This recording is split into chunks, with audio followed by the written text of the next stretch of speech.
What's going on, everybody? So today's topic is honestly already being covered by a lot of YouTubers, by a lot of content creators in the Pokemon community, and I'm sure even the TCG community in general. So there's been a lot of debate, discussion. Rattle's done stuff on this. Opossum's done stuff on this. Danny Phantom just did a video on it. I just watched one of Pokevault's videos, and it was hilarious. The crisis management video. Honestly, highly recommend that. That was great. This was something I initially didn't really even want to talk about because everyone had already got the jump on it. Everyone was already using the typical thumbnail of all of the Fusion Strike cards on the big table on the trading card shop in Texas. And then the picture of the Umbreons and the Rayquazas and a stack from Evolving Skies on someone's lap.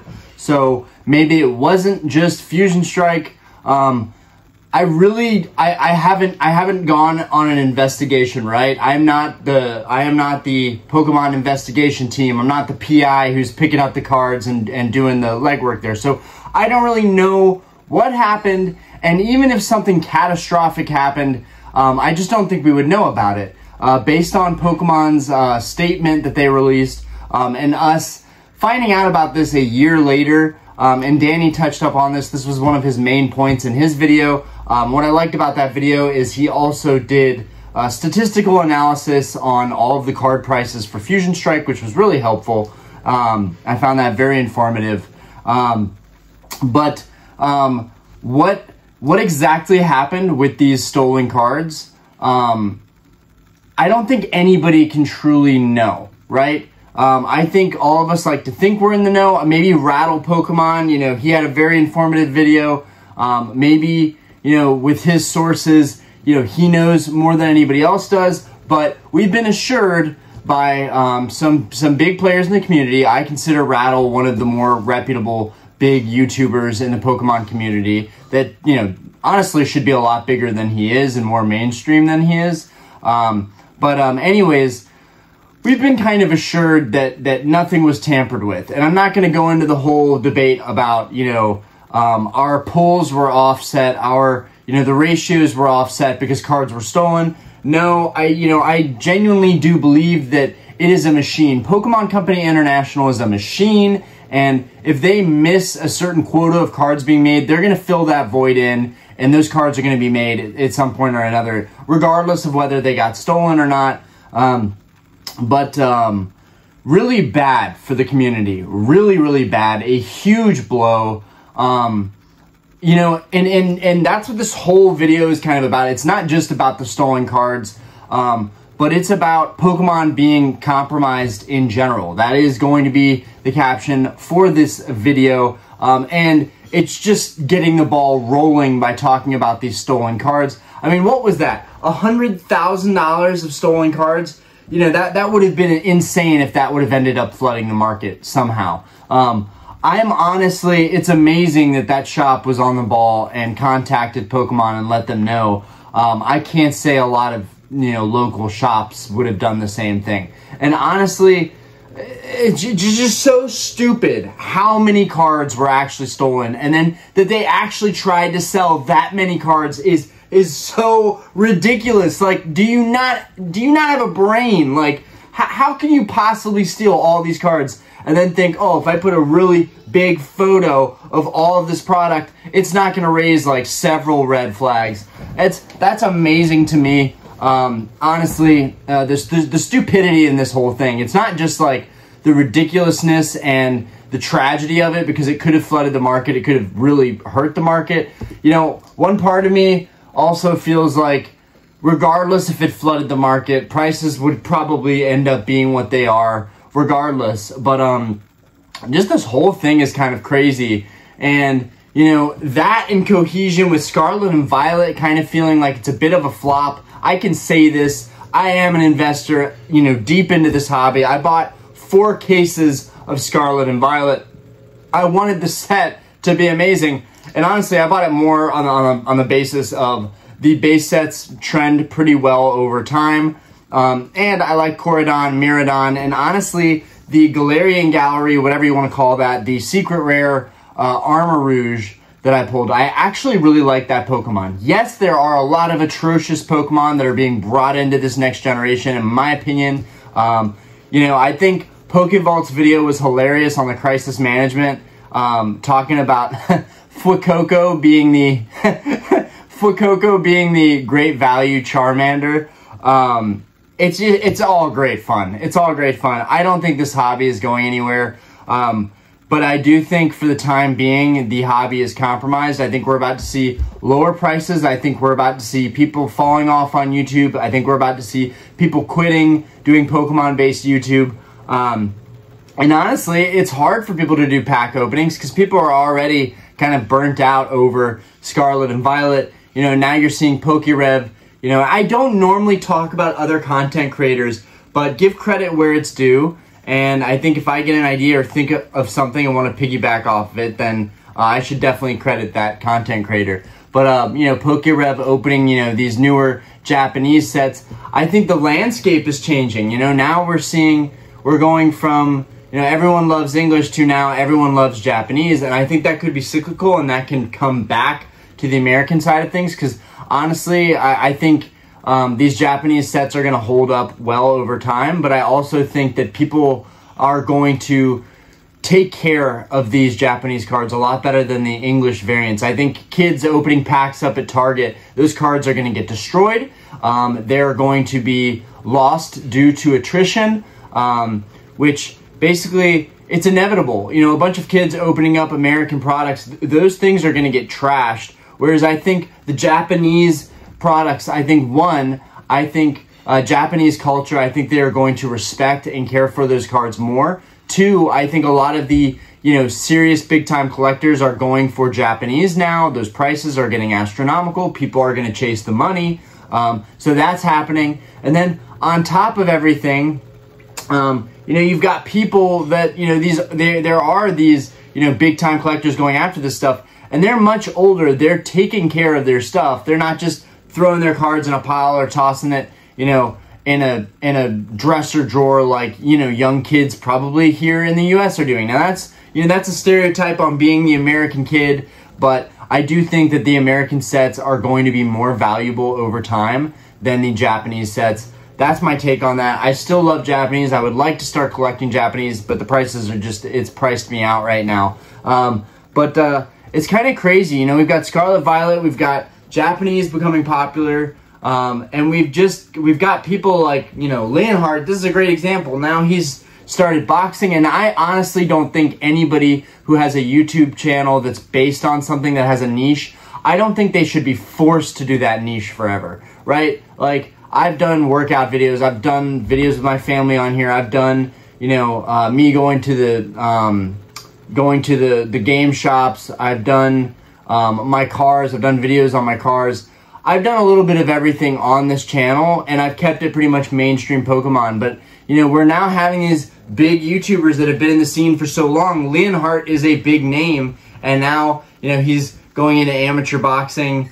And I think that that's incredible, and I'm glad that he's, you know, trying to branch out and do something different. But it is an indicator that people are seeing that maybe this was more of, you know, a trend, a fad, you know. So it's very interesting to me because I think right now could be the best time to be buying, to be investing, to be looking at prices. You know, I'm not buying anything right now, but I'm watching, you know, these auctions for valuable cards. I'm learning more about the market. I want to see what happens with these prices. I want to see what happens with Sword and Shield products, you know, since people aren't really all that crazy about, you know, this Scarlet Violet era right now. It's going to be very interesting seeing things move forward. But I think a lot of people are kind of unhappy with the hobby right now. I worry about saying things like that, but at the same time, you have to be genuine. You have to be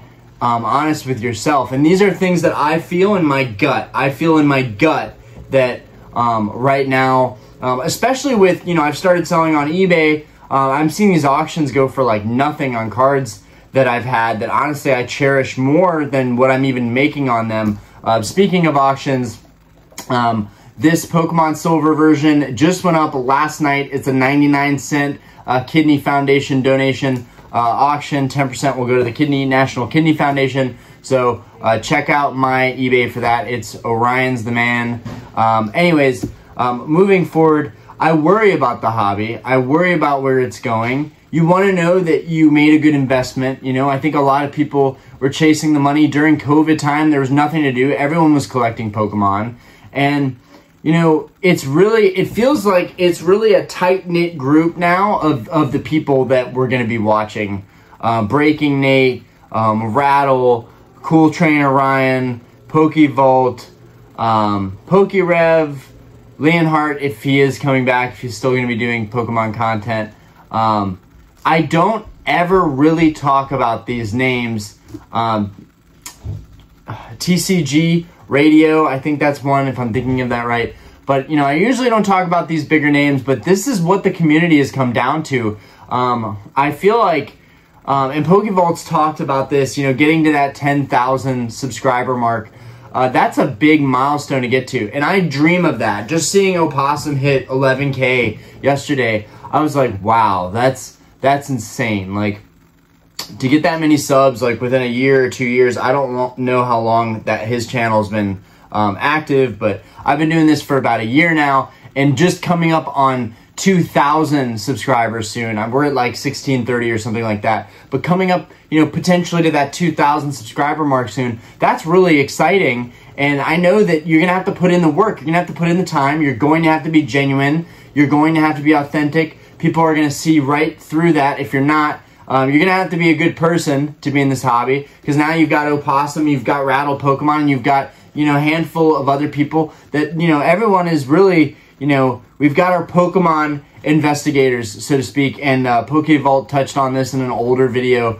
But I thought, you know, it was really amazing. We kind of have like an ecosystem in the Pokemon community. We kind of have an ecosystem of content creators that are needed. And while I might not agree with all the content that I see, you know, I might feel like, you know, it's in some ways redundant, and we're using the same thumbnails and we're talking about the same topics all at the same time.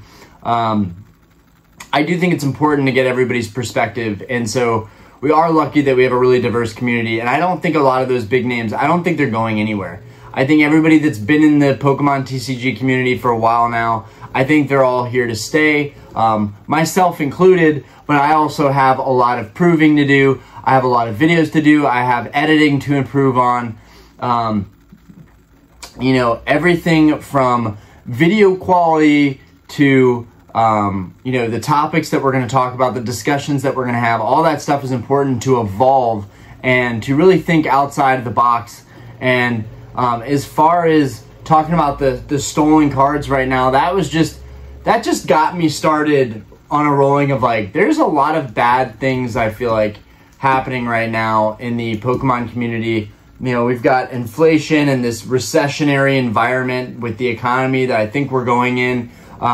It seems like Pokemon cards now are maybe potentially going to be following the stock market a little bit. Those are two completely different things.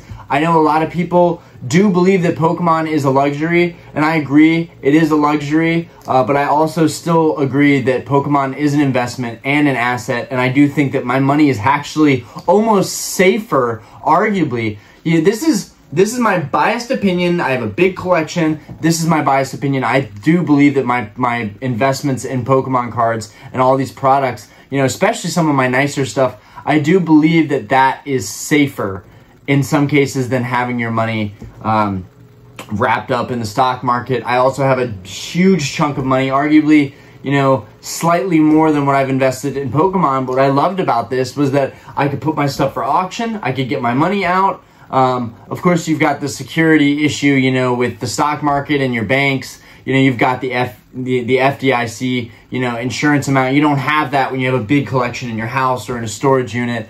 Or I guess in a storage unit, it's probably safer. Going off on tangents, I think a lot of people are going to be here to stay, but I just think people are reprioritizing other things. They're refocusing. I have just gone through that. I just showed you guys videos talking about my collection addiction and how my boxes in my garage were piling up and I had to start cleaning that out, clearing it out, and getting it ready to go into the recycling bins and like burning it outside, and kind of realizing that I went overboard the past 2 years. And I'm not ashamed of it. It was a learning experience. I got a credit card for the first time a year ago. I've always paid all cash for everything, debit cards, cash for everything. All my cars I own outright. I have never ever had a line of credit for anything. And I actually got a credit card. Funny story, I actually got a credit card for my wife so we could go to Portugal, because you cannot rent a car with a debit card, which I think is kind of stupid. But you need a credit card. So we got a credit card, but before we went on that trip, I started using the credit card for buying, TCG, Pokemon-based products. Anyways, I think a lot of people went through, for me it was the credit card, but there was also the stimulus money too, and people just had extra money. They were sitting around the house. People might have been feeling nostalgic. It was a crazy, wild ride for Pokemon the past 2 years, and I think that's why my sales did so well the past 2 years up to now. I feel like things are slowing down a little bit, and even for me, it's not as bad as I feel like it would be selling certain things. I think it would be even worse if I didn't have a name on YouTube. Seriously, I think being a YouTuber and being a content creator means exposing yourself constantly and being transparent to people, and that's the only way you grow your channel anyways. So when you see that and you're going on eBay or Mercari and they're buying from me and they see that I'm doing videos like every other day and I'm making Pokemon content and I'm a longtime collector, all that stuff, those are accolades that help you as a seller grow. Like, look at TCA Gaming's auctions, look at SM Pratt's auctions. I haven't seen any PokeVault auctions, but I know he has an eBay too. So it's like, just look at those, and they're insane what those auctions end up going for just because of the name behind it. But I think only the people that are going to be true fans of this TCG, of the artwork. For me, it's still the vintage stuff. I still will always be a fan of the vintage. I'm not afraid to say that. I've been saying it for the longest time.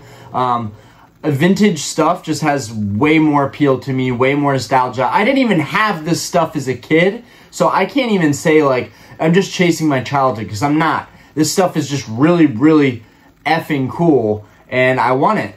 And I like the colors and the boxes and the displays and everything. So it's like, I truly love this stuff regardless of what price I'm going to pay for it. I just paid a premium the past 2 years. Now, now that I'm setting back, I will still be watching stuff. There's still a lot of stuff that I want to add to my collection. I'm still going to be watching stuff. There's still stuff that I want, but I'm being much more tactical about it now. I'm going to maybe go after like one nice thing per week or per 2 weeks. I really, really want to stick to that because I know in the long term I'll be happier with that. It'll be a better investment long term. I have this OCD where I want to complete all these sets, but it's like, how badly do you want to complete your sets? How badly do you want to grow your collection? How much do you want this stuff, and do you just naturally, vibrate towards it, get pulled towards it? I feel that pull, right? That pull is in my gut to want to buy this stuff. Like, it's so hard for me to even stop, and I'm amazed that I've been able to pull back and start saving money again and pay off my credit card. I think right now, and my wife says don't talk about your debt, don't talk about credit card debt on your YouTube, but I think it's important to be transparent. Others have said it, and I really have never seen another content creator talk about themselves putting themselves in any kind of debt over Pokemon cards, especially like me. When you have a family, when you have wife, kid, that's serious stuff. You have to take your financials seriously when you have a growing family, and I'm starting to do that now. But I definitely got carried away buying stuff, and I think if that happened to me, and I'm a very financially aware person, I've been saving money my whole life, and only recently started blowing it with the stock market going crazy during COVID and Pokemon cards going crazy. Like, literally two of the biggest fads at that time, like stock market investing,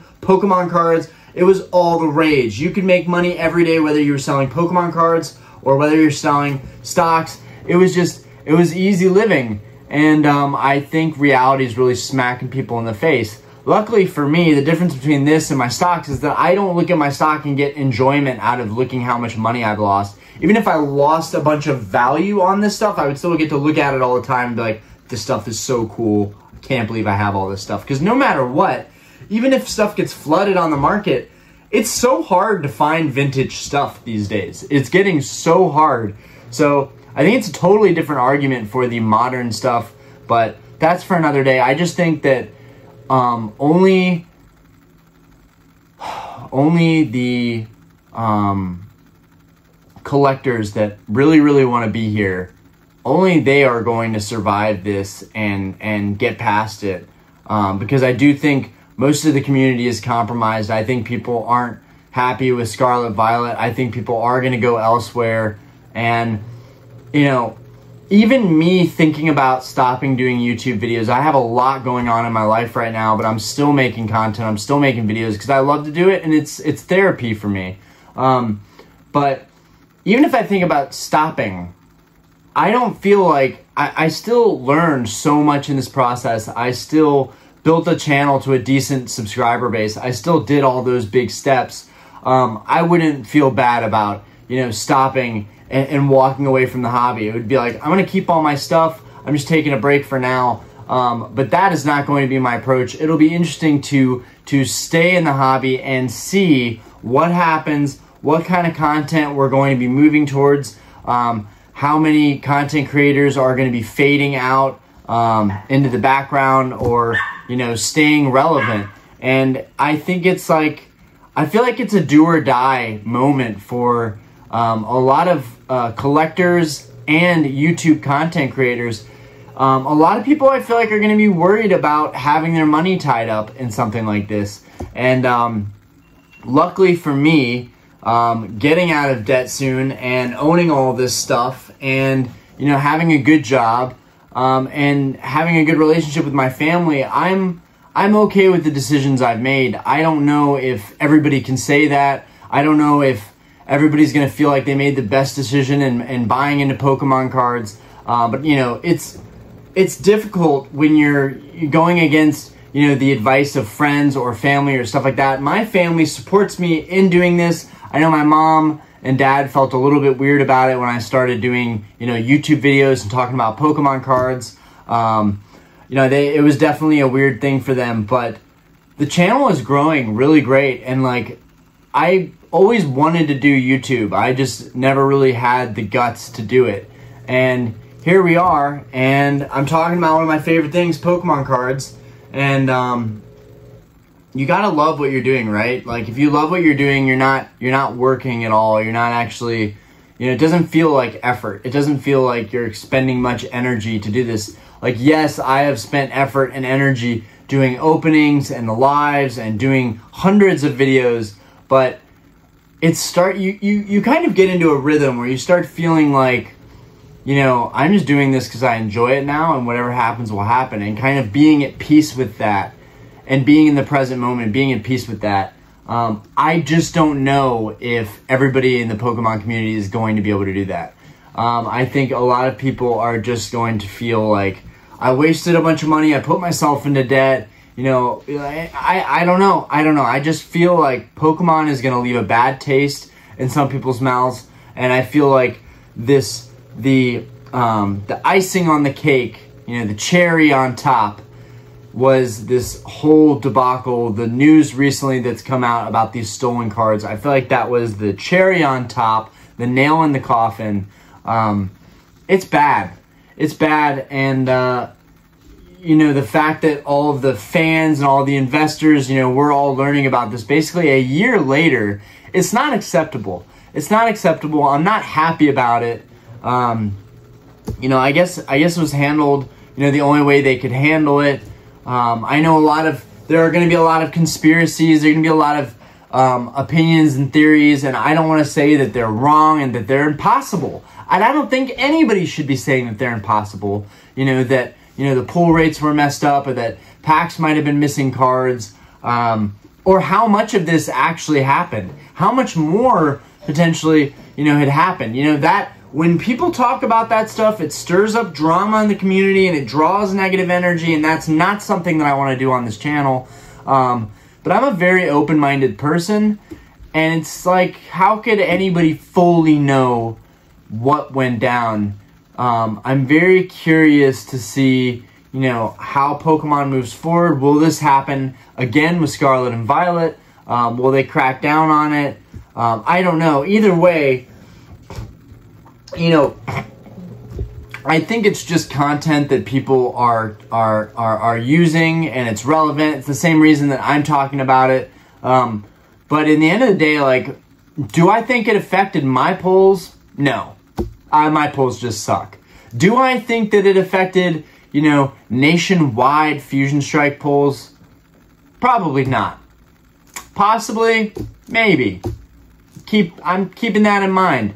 But for the most part, you know, we all love Pokemon International, right? Like, anybody that's doing a Pokemon YouTube, it is your lawful duty to love Pokemon International. Now, my channel is small. I have no allegiance. I'm just keeping an open mind of, you know, what possibly happened, how much worse it could actually be, how much worse, you know, it is in reality. Who knows? But what Pokemon is going to do moving forward from here will be very interesting. I think, fans and collectors, investors, especially when the audience is like half adult, we need more answers. We need more answers. We're curious. We want to know. But I think in general, Pokemon has to figure out a really good strategy moving forward with Scarlet and Violet. I am worried for Pokemon in this era. I'm going to say it. I might be buying product. I might be buying product during every release. I might buy a case of product every release. But that doesn't mean that it's not going to feel risky. Really, really risky. Sword and Shield was just such a phenomenal generation, era. And I feel like that's just because we were all, you know, it was COVID time. You know, you had the EV evolutions. I don't even think Sword and Shield was entirely amazing. I just think, you know, in relation to Sun and Moon or XY era, you know, or Scarlet and Violet now, I think you could say that Sword and Shield is good. But Pokemon knows what they need to do. You know, I personally, this is my opinion, I think Pokemon is compromised, and I think they need to try and revert back to some of the old artwork styles. But, you know, it's conflicting. You know, my opinions are conflicting because there's the other part of me that, like, you know, my Scarlet Violet binder down there, you know, I'm looking at that yesterday, and I'm looking at Armor Rouge, and the Armor Rouge artwork is just, it's phenomenal. It's just, he's a absolutely, you know, bad to the bone looking Pokemon. He looks like a knight, a fiery knight. Really, really, really cool artwork. I'm very happy with that card. And honestly, that was one of my first pulls, and that kind of signaled to me, this might be good. This might be good. You know, the change might be good, but you know, it's not great when you're like fully invested in, you know, a hobby, a TCG like Pokemon, and you're like, I think this is good. I think I like this. I think I'm going to collect this. That's not a great feeling to have. And we're all feeling it. I think a lot of people are just kind of unsure how they feel about Scarlet and Violet. You know, I bought all these booster boxes. I bought 24 booster boxes. You know, I put money out 3 weeks before the set came out. I put like thousands of dollars in it. And here I am, a buddy of mine that wants to buy cards from me. He's like, I want to support you. Like, I'll probably buy them from you, but, you know, best I can do is 140 a box. And I'm like thinking, I know in a year, these are going to go for way more than 140 bucks. Do I want to wait a year? And then he's like, oh, and Target has them for 115, and I can use my Target card for 5% off, and I can get them for 110 basically a piece. So 2 boxes for 220. And I'm like, oh my God, is Scarlet Violet seriously $115 at Target? Like, it's not good. And I guess I'm glad that there's plenty of product still floating around, but in Sword and Shield it wasn't like that. Sword and Shield, the product just, it was moving off the shelves constantly. You know, during you know, the Sword and Shield era, Target had to actually stop selling Pokemon products, and then they started a limit for how many you could get. I mean, they had police at certain, you know, openings. I know Fusion Strike, people were waiting the night before to get Fusion Strike. It's ridiculous what's happened with the Pokemon community. And Scarlet and Violet, I think people did buy into the Scarlet Violet wave because they really thought that Scarlet and Violet was going to be one of the next big things. And I think that Scarlet and Violet is still good. I still think the Corridon, Miraidon alternate arts are phenomenal. I'm getting used to some of the newer Pokemon. But in general, I feel like the Pokemon community is compromised. I think that the Pokemon company could be compromised. You may judge me for saying this. You know, you may think that, no, you're absolutely wrong. You don't know what you're talking about. But I'm no expert. I'm no guru. I'm a dude in his spare time. I'm a dad that just sits in a game room and gives you his opinions on things, my thoughts on things. You know, I don't know. Maybe the next sets that are going to come out for Scarlet Violet, maybe they're going to be bangers. Like, I need to do my research and my due diligence. And I'm speaking before I even do my research on the next sets that are going to be coming out. But I don't know, guys. I don't know. Share with me. Let me know what you guys think about the Pokemon community, maybe the TCG being compromised. You know, it's not good when you have big YouTubers like Pokevault and they're making humor videos, making fun of like the Pokemon Company International. Kind of, you've got to watch this video. It is just, it's hilarious. And you know, it's a video. It's got Hitler. He's talking to all his right-hand man, and it shows like Cool Trainer Ryan, Pokerev, Leonhardt, and it's kind of like if us Pokemon YouTubers can't come together and pump up and hype up this hobby, it's gonna die out. If it dies out, it is what it is.